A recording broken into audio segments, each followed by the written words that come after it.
I'm making a 7-Up cake, which is one of my all-time favorite cakes. And for this recipe, I added something that I don't see in other 7-Up cake recipes, which gives it more moisture, which is a lemon syrup. And I'll show you how to make that.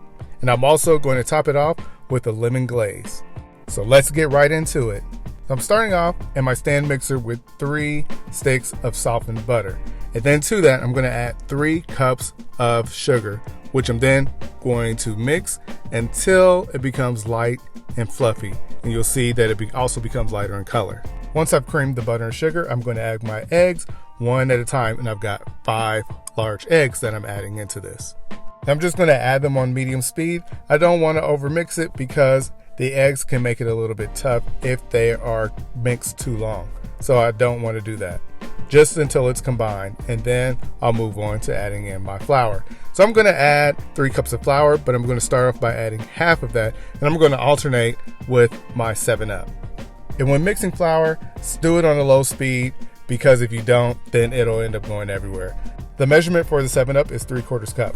Now what the 7-Up does is not flavor, it's actually a leavening. In place of baking soda or baking powder, it'll make it lighter. Now that I've got the batter mix, it's time to put it into my bundt cake pan. I've got my oven preheated to 325 degrees. And I also use some cake release on the pan. I like to use Wilton. So I put it into the oven for about 70 to 80 minutes. And this is what it looks like when it's done. Now I'm going to get started on my syrup, which is 3/4 cup of sugar, 3/4 cup of lemon juice, and a half stick of butter.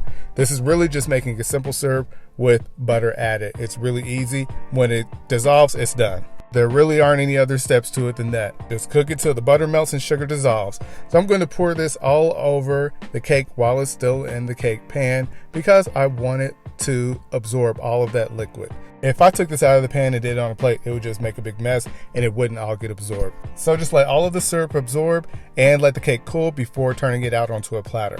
Now I'm going to make my lemon glaze. This is also very simple. I've got 4 cups of powdered sugar, and I'm going to start off with 5 tablespoons of lemon juice and add the zest of 2 lemons.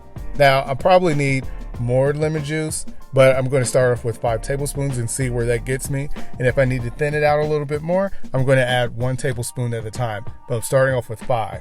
But I know that I'll probably need 6 to get it to the consistency that I want. And if I want it thinner, then just add 1 more tablespoon at a time. You'll really be surprised at how quick this becomes thinner with more liquid. So just add just a little bit at a time instead of adding a lot more. Now this is where I want it, so I'm just going to pour it all over my cake. And just a fair warning, this is not going to be pretty. All that I'm trying to do is just get this on the top of the cake. Because what I'm going to then do is once I've got it all on top of the cake, I'm going to spread it out. Now I'm not going to try to make this perfect because once it starts to harden in that process, it'll end up settling on its own and it'll even out. So I'm not going to worry about that. I'm going to let it do its own thing. Now I have not seen recipes with the lemon syrup for a 7-Up cake, but I think that it makes it far superior. In fact, that's how I grew up eating it. So that's just what I'm used to and that's how I like it. Now trust me when I tell you that that lemon syrup and that lemon glaze makes the best 7-Up cake you'll ever have.